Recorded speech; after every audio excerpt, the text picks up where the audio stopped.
Oi gente, tudo bem com vocês? Nem troquei de roupa porque vocês mandaram tantas, mas tantas perguntas que eu estou aqui fazendo uma parte 2 do vídeo de respondendo perguntas da faculdade. Então assim, eu postei essa foto no Instagram há um tempo atrás e vocês mandaram muitos comentários perguntando coisas sobre como vai meu curso e tudo mais. Eu já fiz a parte 1 respondendo a maior parte das perguntas, mas agora eu vou responder mais algumas. Então basicamente é isso. Pedros perguntou, na sua turma tem gente que pretende não dar aula? Sim, muita gente. Inclusive porque o que acontece? O curso de História eu faço licenciatura. Muita gente pergunta, eu faço licenciatura. Por que eu faço licenciatura? Porque o curso eu considero que seja mais fácil fazer primeiro a licenciatura para depois fazer um bacharelado. Por quê? Licenciatura é um curso que te permite dar aula em escola. Então a gente tem muita matéria de didática, tem psicologia da educação, sociologia da educação e a gente tem muito estágio. Então assim, eu faço a licenciatura que leva mais ou menos 4 anos e aí depois eu consigo emendar algumas matérias e em 1-2 anos eu faço um bacharelado. Mas agora, se eu fizer o bacharelado primeiro, antes da licenciatura, eu posso até me formar mais cedo no bacharelado, mas depois, pra eu pegar uma licenciatura, eu vou ficar presa com um tanto de estágio, com um tanto de matéria de educação e vou estudar pouco história, propriamente dita, sabe? Pra vocês terem uma noção, nós da licenciatura de História não precisamos fazer TCC, porque a gente faz 800 horas de estágio pra conseguir formar. Por isso que eu não cheguei nem na metade da faculdade e já tô fazendo estágio. Então, assim, eu preferi fazer licenciatura antes. A maior parte da minha turma, ela tá fazendo licenciatura também. E muita gente, inclusive, descobriu fazendo estágio, mexendo com a área de pedagogia, de educação, que não quer dar aula. E eu acho super válido, porque a pessoa descobriu na prática que isso não é o que ela quer. Então, assim, muita gente na minha sala não quer dar aula, muita gente ou quer seguir carreira acadêmica, virar pesquisador, ou então quer mexer com acervo, não com biblioteca, mas com acervo de documentos, acervo de coisas antigas, não vou saber os nomes certinhos, colegas de curso me desculpem, mas muita gente não quer dar aula e isso é um destino totalmente possível, totalmente plausível, é uma carreira 100% legal pensando em termos de pessoas que são formadas em história, tipo assim, não é como se todo historiador tenha que ser professor, sabe? Só é o destino que a maior parte das pessoas escolhem por opção ou por ser a oportunidade que elas encontram no momento, mas muita gente na minha sala mesmo descobriu que não é isso que eles querem e tão tranquilos, pouca gente saiu do curso, inclusive eu já tô no 4º período, até agora acho que foram no máximo 10 pessoas da minha turma que saíram, então por mim tá bem tranquilo. Indesbm perguntou, como é o primeiro dia? Você participou dos trotes? Então, na Fafiche, na verdade, né, que é a Faculdade de Filosofia e Ciências Humanas, é o prédio de Humanas da UFMG, a gente tem uma política de não fazer trote, de não destratar os calouros. Então, não teve trote, não teve nenhuma forma de, sei lá, de tacar ovo, pintar as pessoas, fazer as pessoas mudarem fotos no Facebook, nas redes sociais, enfim. Não teve nada desse tipo, mas os veteranos, eles foram até muito gentis. E eu já fiz um vídeo muito tempo atrás contando como foi meu primeiro dia na faculdade, eu vou deixar ele aqui na descrição pra quem quiser assistir. Seven Wonders perguntou, as pessoas sempre dizem que os professores de faculdade são mais rígidos e não ligam tanto para os alunos. Como está sendo sua experiência com os professores aí? Como eles lidam com os alunos? Assim, cada professor é um, literalmente. Da mesma forma que tem professor que vai dar aula e pronto, tipo assim, ele passa a vida inteira sem nem saber o seu nome, tem professores que são muito legais. Por exemplo, esse semestre eu tenho uma professora, gente, ela é uma princesa Disney. Quando a gente vai fazer prova, ela leva fruta pra gente, que ela é muito carinhosa com os alunos, que ela tá sempre convidando a gente pra assistir os mestrandos dela, os orientandos dela apresentando suas teses, que é uma professora realmente que é muito preocupada com a gente, e também tem professores que não ligam, que nem se preocupam em saber o nosso nome e tudo mais. Mas assim, eu acho que o importante é o professor ser bom. E da mesma forma que em escolas, que em outras faculdades, tem professores que são muito bons, tem professores que são ruins. Eu já tive experiência, por exemplo, de ter aula de uma matéria que não era o professor que era especializado naquela matéria que deu, que era um professor substituto, né? Então, assim, não era aquela coisa, mas dava pra aprender. Professores também que não fala de tudo, ele fala só da parte que é a especialidade dele. Então, sei lá, por exemplo, se um professor de História do Brasil, que a especialidade dele é, sei lá, conflitos separatistas durante o período regencial. Às vezes, o período da História do Brasil que a matéria dele ensina é tipo de 1500 a 1985, até o final da ditadura militar, e ele fala só daquelas revoltas do período regencial. Tipo assim, existe isso muito na faculdade, porque os professores têm suas especializações, que são geralmente muito específicas, só que eu até entendo, porque muitas matérias são muito amplas, e aí não tem como o professor falar de tudo. Mas de qualquer forma, o único problema que eu... Não é problema, na verdade, mas muita gente pergunta como que são as matérias da faculdade. As matérias, elas geralmente, elas são mais gerais. Então, por exemplo, eu tive uma única matéria de história medieval, sendo que a Idade Média, ela levou de 476, antes de... Levou, tipo, 1000 anos. Resumindo, né? Foi até 1492 e começou em 476. Então foi, tipo, basicamente 1000 anos de história que você estuda em um semestre. E, obviamente, não tem como você estudar a Idade Média toda detalhadamente. Então, os professores, eles escolhem algumas áreas específicas, né, do período pra falarem em suas aulas. Então, geralmente é assim. Até porque, realmente, se fosse pra aprender, tipo, igual eu faço nos vídeos, né, de Segunda Guerra Mundial, como que começou, como que foi, como que terminou, e for, assim, a história inteira, o curso de história teria que ter pelo menos uns 8 anos de duração. Então os professores geralmente fazem isso. O que não é necessariamente ruim, mas o que, assim, né, fica com um gostinho de quero mais. Mas é super tranquilo. O único problema que eu vejo muitas vezes é que muitos professores, eles consideram que você já sabe tudo e vão te ensinar umas coisas meio diferentes. Por exemplo, não o caso dessa matéria, porque a gente já sabe um bocado. Mas, por exemplo, agora em História do Brasil 3, a gente tá estudando um pouco de Era Vargas. O que a gente tá estudando não é o que foi a Era Vargas, como que Vargas chegou lá, quem era Vargas.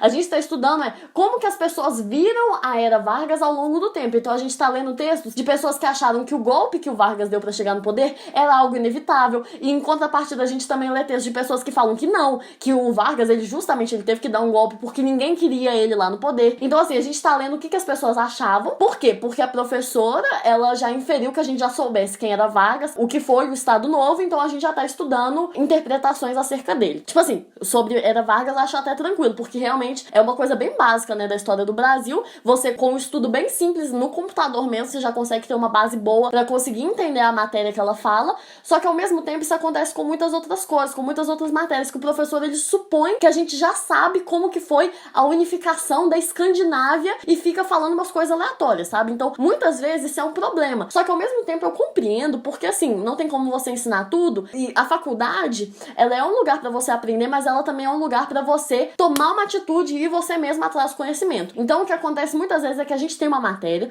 a gente não entende nada e a gente fica, ok, eu vou ter que correr atrás de descobrir o que foi a unificação da Escandinávia pra eu entender isso tudo que eu acabei de ouvir. E aí você, tipo assim, a faculdade, você não aprende só a história, você aprende como estudar. Você tem que correr atrás de um certo conhecimento, até porque o professor, ele não fala tudo mastigado. Ele fala algumas coisas, mas ele também passa vários textos, vários livros pra ler, e você tem que correr atrás disso. Inclusive, bem difícil ler todos os textos que eles mandam. Então, você já tem que ter um certo senso de necessário e desnecessário pra você selecionar o que você vai ler. Eu tenho muita dificuldade com isso, porque eu tenho pouquíssimo tempo. Mas, até agora, eu estou me virando bem, estou aprendendo muito bem também. Maria perguntou qual a melhor e pior matéria que eu já vi no curso até agora. Assim, pior, no caso, eu não acho que tenha tido matérias que fossem ruins.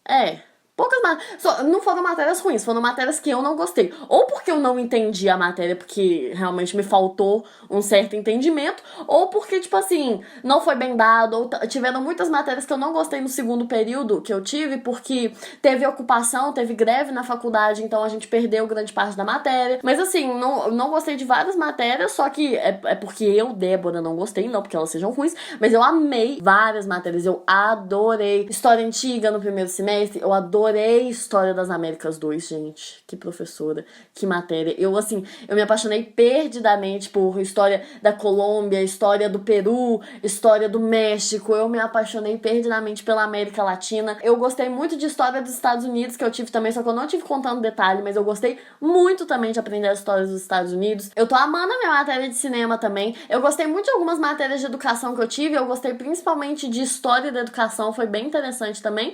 Mas assim, o que eu mais gostei foi História das Américas 2 e História Antiga. Porque eu já gostava de História Antiga antes, né? Então foi bem interessante. K perguntou: é muito cansativo lidar com a faculdade? Sim, é muito cansativo. A faculdade é uma grande responsabilidade. Mas é possível, assim como lidar com a escola, assim como lidar com o cursinho pré-vestibular, assim como lidar com o trabalho, né? Quando a gente for virar um super adulto e trabalhar. A faculdade é difícil de lidar, mas não é impossível. Você tem que se organizar direitinho, você tem que ter noção de eu não consigo fazer 10 matérias em um semestre, você tem que ter noção de eu, por exemplo, eu sempre, todo semestre, desde o segundo ao terceiro semestre, eu deixo um dia sem aula. Então, por exemplo, esse semestre, às segundas-feiras eu não tenho aula, porque é o dia que eu tiro pra gravar vídeo, pra editar, pra fazer trabalhos que não sejam a faculdade, sabe? Então, assim, mesmo eu que faço estágio, que faço vídeos, que faço faculdade, eu consigo conciliar tudo organizando direitinho o meu tempo. Então, o que agora tá dando muito certo pra mim é isso, de deixar um dia da semana sem aula, pra eu conseguir, às vezes, caso eu tenha que viajar pra fazer algum trabalho, eu viajo nesse dia. E o estágio, quando eu tive que fazer estágio pra faculdade, eu fiz estágio muito rápido, porque agora esse semestre a gente tinha que fazer 30 horas de estágio, eu acho, 25. O pessoal da minha sala, geralmente, eles iam 2 vezes na semana nas escolas e ficavam lá umas 2, 3 horas, que aí ficaram o semestre inteiro acompanhando a turma. Eu não, eu fiquei assim, um mês direto indo lá quase que todos os dias, passando 6 horas direto na escola pra acabar logo. E eu amei o meu estágio, amei do fundo do meu coração. Só que essa é a alternativa que eu tô encontrando, sabe? Deixar algumas matérias pros próximos períodos, fazer os estágios mais rapidamente e deixar um dia livre. Esse dia livre tá sendo muito bom pra mim ultimamente. Franciele Pereira perguntou: como ter vida social em meio à vida tensa e corrida da universidade? Então, é muito difícil. Mas assim, o que eu penso, sinceramente, é vida social, no caso, pra mim, é sair no final de semana. E final de semana, pra mim, é só sexta à noite e sábado à noite. Então, por exemplo, quando eu saio no sábado, eu não fico muito tempo fora de casa, sabe? Eu fico, sei lá, 3 horas saindo e depois eu volto. Então eu penso assim, eu tenho 24 horas por dia, 7 dias por semana e só 3 horas da minha semana vão ser pra vida social, sabe? Então, é só eu guardo um pouquinho da minha semana pra sair, eu também guardo um pouquinho do meu dia pra conversar com as pessoas, pra ligar pros amigos e tudo mais. Mas eu acho bem tranquilo porque realmente é só você ter um certo equilíbrio mesmo com a sua vida, porque se pensar bem, a nossa semana, o nosso tempo é muito longo. A gente que não sabe administrar, então aprender a administrar o tempo. Se vocês quiserem, eu posso fazer um vídeo sobre isso. Maria Luísa perguntou: como você se imagina depois que se formar? Então, eu não sei, porque eu não sei exatamente, tipo assim, eu sei que eu quero trabalhar ensinando, de alguma forma. Eu não sei se na internet, porque eu não sei o que vai ser o futuro da internet. Eu não sei se trabalhar em alguma escola, trabalhar em algum cursinho, porque o que eu descobri com o curso, com os meus estágios, é que eu gosto de trabalhar com gente da faixa etária de pré-vestibulandos, de 17, 16 até 18, 20 anos. Essa faixa etária de pessoas que eu gosto de lidar. Então, se eu for dar aula, eu vou querer dar aula ou em ensino médio, ou em pré-vestibular, ou em, sei lá, concursos, esse tipo de coisa, mas eu descobri que é isso que eu gosto de lidar mesmo, sabe? Então, eu não sei se eu quero dar aula em escolas, ou se eu vou continuar mexendo com a internet, eu quero continuar fazendo meus vídeos, né, até quando eu puder, mas eu não sei exatamente como que eu vou ser no futuro, sabe? É uma incógnita ainda pra mim, que eu ainda estou descobrindo exatamente onde que eu quero seguir na minha carreira. Natália perguntou: quero fazer história, mas meu pai não gosta da ideia. Quais são as qualidades da faculdade de história que eu posso falar com ele? Então, Natália, é muito complicado. Família é uma coisa meio complicada mesmo, eu entendo bastante. Assim, você pode falar pro seu pai que o curso de história é um curso que, assim, você aprende muita coisa, você cria um senso crítico muito importante, você também cria uma perseverança, você aprende a sentar, a estudar, a analisar, a ter paciência com os textos, a ter uma interpretação maliciosa, sabe? De ler, por exemplo, sei lá, um discurso de alguma pessoa e pensar o que essa pessoa realmente quis dizer, sabe? Você cria um senso crítico muito bom. E assim, eu acho muito engraçado porque os adultos, geralmente, né, quando eles veem um estudante de história, eles têm o maior preconceito. Falam que a pessoa é usuária de drogas, que a pessoa é comunista, que a pessoa não presta. Mas quando vê um homem formado, um homem de 40 anos, sou formado em história, a pessoa, nossa, você deve ser tão inteligente. Então, assim, eu não entendo muito bem como que as pessoas são, e você não tem que depender também, né, da opinião das pessoas pra viver a sua vida. Mas, pode falar pro seu pai que história é uma opção de carreira, sim. Não é como se você fosse ser uma pessoa super mal sucedida na vida, não é como se você não fosse ter futuro por causa de história, que é um curso que vai te deixar realizado e que, acima de tudo, você não tem que fazer o que dá certo pros outros, você tem que fazer o que você é boa, e se você é boa nisso, você vai se destacar, você vai conseguir um emprego, você vai conseguir sucesso, você vai conseguir reconhecimento. Então, assim, não lute pra conseguir fazer o que os outros fazem e dar certo. Lute pra que o que você faz dê certo. Ó. Moral de vida aqui, viu, gente? A Carol perguntou se eu tenho um cronograma que eu também uso pra organizar a faculdade. Sempre tive dúvidas em relação a isso. Beijo.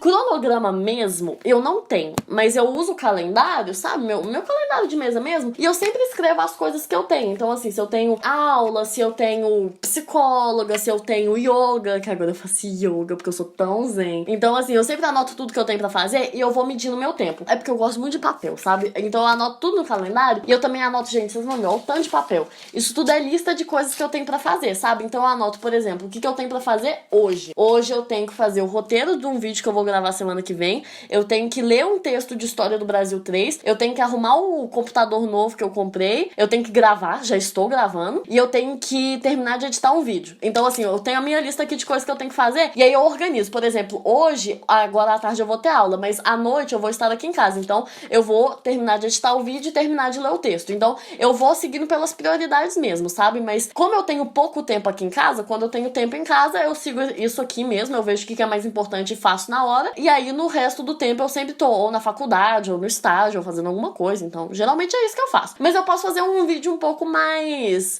detalhado sobre cronograma de estudo, se vocês quiserem. Então, gente, essas foram as últimas perguntas que eu respondi. Eu sei que eu deixei muitas para trás, mas essas foram as perguntas mais frequentes, então eu espero que vocês tenham gostado. Se vocês tiverem mais perguntas, podem deixar aqui nos comentários. E assim, muito obrigada pela paciência pra você que viu já tá aqui. Se inscreva no canal pra ver todos os vídeos que vão sair agora nas férias. E um beijo até o próximo vídeo.